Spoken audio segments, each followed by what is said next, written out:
la bonne nouvelle? Pourquoi certaines personnes rejettent l'évangile? Pourquoi certaines personnes rejettent Jésus? Parce que leur cœur est en dessus. Parce que leurs yeux sont voilés. Leurs oreilles sont voilées. Parce que leur cœur est voilé. Amen. Il ne faut pas endurcir le cœur. L'homme ne doit pas endurcir le cœur. Et ce qui endurcit le cœur, c'est l'orgueil. Car la Bible dit, l'orgueil précède la destruction. Avant qu'il y ait une destruction, c'est l'orgueil qui vient d'abord. L'orgueil, c'est ce qui a sorti Satan du trône de la gloire de Dieu. C'est l'orgueil qui a poussé Satan à vouloir faire un coup d'état à Dieu. C'est l'orgueil qui a poussé Satan à vouloir être au-dessus du trône de Dieu. Ce n'est pas aussi l'orgueil. Et ce n'est pas cet orgueil-là que Satan finalement a perdu la grâce qu'il avait. Parce qu'il était Lucifer, l'ange porteur de la lumière. Donc c'est l'orgueil. C'est pour cela qu'un enfant de Dieu ne doit pas être orgueilleux. L'orgueil, ça détruit. L'orgueil vient avant la destruction. Nous dit la Bible. L'orgueil précède la destruction. Quand il y a l'orgueil, c'est aussitôt la destruction qui suit. Et entre la ligne de limite, l'orgueil et la destruction, c'est un petit pas. Tu ne fais pas attention, tu tombes dans la destruction. C'est pour ça que nous devons bannir l'orgueil. Nous devons faire quoi? Nous devons bannir l'orgueil. Il convient en effet que celui pour qui et par qui sont toutes choses, tout ce qui a été créé, ça a été créé par Jésus. Tout a été créé par Jésus. Jésus, c'est la parole. Toute chose a été créée par la parole. Toute chose. Toute chose. Et tout a été créé par la parole. Tout a été créé par Jésus. Par Jésus-Christ. Amen. C'est pour cela qu'il convient en effet que celui pour qui et par qui sont toutes choses, tout a été créé par Jésus et tout a été créé aussi pour Jésus. C'est pour ça que le verset 10 dit, il convient en effet que celui pour qui, c'est-à-dire Jésus-Christ, et celui par qui, c'est-à-dire Jésus-Christ, sont toutes choses et qui voulait conduire à la gloire beaucoup de fils, éleva à la perfection par les souffrances le prince de leur salut. Jésus, le roi des rois, il a souffert pour toi et moi. Il a pris ta place pour toi et moi. Il a été humilié pour que toi tu ne sois pas humilié. Il a souffert pour que toi tu ne sois pas souffert. Il a été torturé pour que toi tu ne sois pas torturé. Donc c'est Jésus-là, ce roi des rois, c'est Jésus-là qui est notre Seigneur et qui est notre Sauveur, n'est-ce pas, a souffert toutes ces choses pour que toi tu aies le salut, pour que moi j'ai le salut. Et le verset 11, car celui qui sanctifie, c'est seulement Jésus qui sanctifie. Amen. Amen. Le verset 11 dit, car celui qui sanctifie, et ceux qui sont sanctifiés, toi et moi nous sommes sanctifiés par Jésus. Et c'est Jésus qui sanctifie. Jésus nous a sanctifiés par son sang. Et c'est Jésus qui sanctifie. C'est pour ça que le verset 11 dit, car celui qui sanctifie, c'est-à-dire Jésus-Christ. Et ceux qui sont sanctifiés, c'est-à-dire toi et moi, nous enfants de Dieu, sont tous issus d'un seul. Nous sommes tous issus de Jésus. N'oubliez pas que toute chose a été créée par Jésus-Christ et pour Jésus-Christ. Toi et moi, nous avons été créés par la parole. Le soleil par la parole, la terre par la parole, le ciel par la parole. Toute chose a été créée par la parole. Car celui qui sanctifie et ceux qui sont sanctifiés sont tous issus d'un seul. C'est pourquoi il n'a pas honte de les appeler frères. Jésus-Christ est notre frère. Jésus-Christ est notre grand frère. Jésus-Christ est notre aîné. Il est le premier mort d'entre les morts et ressuscité d'entre les morts. Pour toi et moi, il est notre frère. Nous sommes co-héritiers de Jésus-Christ. Jésus-Christ est notre frère. Il est notre grand frère. C'est pour ça que la Bible a été très claire. C'est pourquoi il n'a pas honte de t'appeler frère. Maintenant, pourquoi Jésus qui est le roi des rois, Dieu lui-même, n'a pas honte de t'appeler frère? Pourquoi toi tu vas avoir honte de Jésus-Christ? Pourquoi tu vas avoir honte de parler de Jésus? Pourquoi tu vas avoir honte de témoigner de Jésus-Christ? Pourquoi tu vas avoir honte de dire que Jésus est le Fils de Dieu, de dire que Jésus est mort à la croix, de dire que Jésus a souffert à la croix pour toi, de dire que Jésus a versé son sang pour que toi, n'est-ce pas, tu puisses avoir tes péchés pardonnés. Jésus, n'est-ce pas, a été crucifié pour que toi, tu puisses être sauvé. Il n'a pas honte de t'appeler frère. Pourquoi toi, tu vas avoir honte de parler de Jésus-Christ? Il ne faut pas avoir honte de parler de Jésus-Christ. C'est pourquoi il n'a pas honte de les appeler frères. C'est pour ça que Jésus a dit, celui qui a honte de moi devant les hommes, moi aussi j'aurai aussi honte de lui devant le Père. Donc, n'aie jamais honte de dire que tu es chrétien. N'aie jamais honte, n'est-ce pas, d'être chrétien. Sois fier d'être chrétien. Sois fier d'être chrétien. Sois fier d'être un enfant de Dieu. Sois fier d'être un enfant de Dieu. Sois fier d'être le petit frère de Jésus-Christ. Sois fier d'être co-héritier de Jésus-Christ. C'est pourquoi il n'a pas honte de les appeler frères. Lorsqu'il dit, j'annoncerai ton nom à mes frères. Je te célébrerai au milieu de l'assemblée.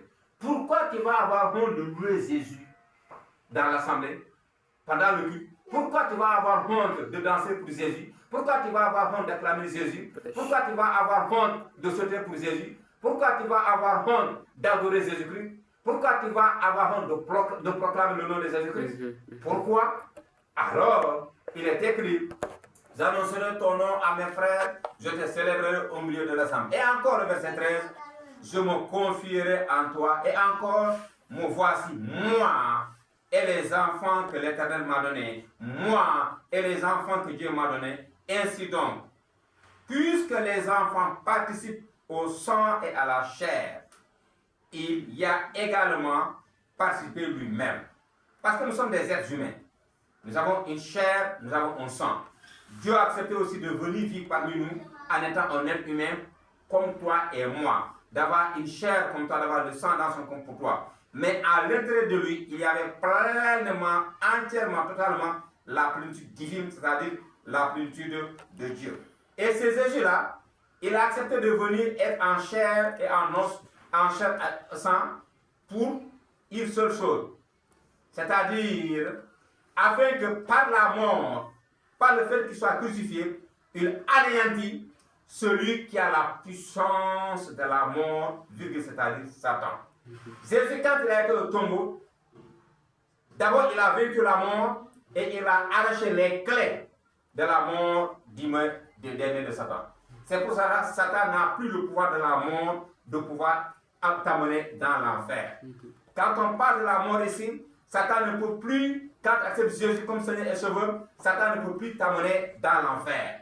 Satan ne peut plus te séparer de Dieu. La mort spirituelle là, qui est la séparation entre toi et Dieu. La mort spirituelle là, qui t'empêche d'aller au ciel aux côtés de Dieu. La mort spirituelle là, qui devait t'amener dans l'enfer. Jésus-Christ a vaincu la mort, il a arraché les clés de la mort. Donc c'est pour ça que la grâce est là. C'est tellement facile d'avoir le salut. Le salut est gratuit. On ne paye rien du tout pour avoir le salut. La grâce est là. Mais quand la trompette va sonner, quand l'enlèvement va commencer à avoir lieu, là c'est fini la grâce. C'est fini la grâce. Il n'y a plus de seconde, il n'y a plus de possibilité d'arrêter la trompette, il n'y a plus de possibilité d'arrêter l'enlèvement. L'apôtre Paul nous a dit dans ses enseignements, à non clin d'œil, premièrement, les morts vont ressusciter. Ceux qui étaient morts en Christ, les chrétiens, vont ressusciter, vont se couvrir d'un corps de gloire. Et nous aussi, qui sommes là, qui n'avons pas été morts et enterrés comme cela, nous serons aussi revêtus de corps de gloire et nous serons enlevés d'un seul coup à la rencontre de notre Seigneur Jésus dans les cieux. C'est pour cela que nous devons être conscients. C'est pour ça que le diable n'acceptera jamais que tu parles de Jésus, que tu dis que Jésus est le Fils de Dieu. Le diable n'acceptera jamais que tu dises que Jésus est mort à la croix. Le diable n'acceptera jamais d'entendre que Jésus a versé son sang pour le pardon de tes péchés. Le diable n'acceptera jamais que Jésus est ressuscité pour que tu sois justifié, que tu n'aies plus une condamnation pour toi. Le diable n'acceptera jamais que tu parles de l'enlèvement. C'est ça, quand on parle de la croix, essentiellement c'est de ça. Quand on parle du salut, essentiellement de ça. Quand on parle de la bonne nouvelle, essentiellement il faudra de ça. C'est pour ça que ceux qui ne sont pas des enfants de Dieu n'aiment pas entendre ça. Celui qui n'est pas un chrétien, je parle de celui qui porte un nom chrétien, qui peut porter un nom chrétien alors que tu es un sataniste, qui peut porter un nom chrétien alors que tu es un animiste, tu es un païen. Je parle de celui qui a accepté Jésus comme Seigneur et Sauveur, celui qui est sauvé par le sang de Jésus, celui qui a accepté Jésus comme Seigneur et Sauveur de façon sincère, sans hypocrisie. Je parle de celui-là. Je ne parle pas de celui qui a porté le nom chrétien. Donc, Donc la mort étant anéantie, parce que Jésus a humilié Satan, les dominations démoniaques, les autorités démoniaques, les principes démoniaques, il les a humiliés à la croix. Et il les a tous mis en spectacle. Satan ne savait pas que crucifier Jésus, ça faisait partie de son plan. Satan ne savait pas que crucifier Jésus, ça faisait partie du salut des hommes. Il ne le savait pas. Il ne le savait pas. Amen. Amen. Amen. Donc, que dit le verset 15? Et qu'il délivra tous ceux qui, par la crainte de la mort, étaient toute leur vie retenus dans la servitude. La servitude, c'est quoi? C'est l'esclavage. C'est-à-dire, tu es dans la servitude, c'est l'esclavage. Certains sont devenus alcooliques, d'autres sont devenus des prostituées, d'autres sont devenus des voleurs, d'autres sont devenus des drogués, d'autres sont devenus des tueurs, d'autres sont devenus des menteurs, d'autres sont devenus ainsi de suite. Tout ce qui est mauvais là, c'est ça être dans la servitude, c'est-à-dire servir le diable, c'est-à-dire être sous le contrôle de Satan, c'est-à-dire être sous la manipulation de Satan. C'est Satan qui les dirige. Être sous la servitude, c'est être esclave de Satan. Et quand tu as Jésus comme Seigneur et Sauveur, tu n'es plus esclave de Satan. Amen. Tu es enfant de Dieu. Donc quand on parle de servitude, on parle de fait d'être esclave de Satan.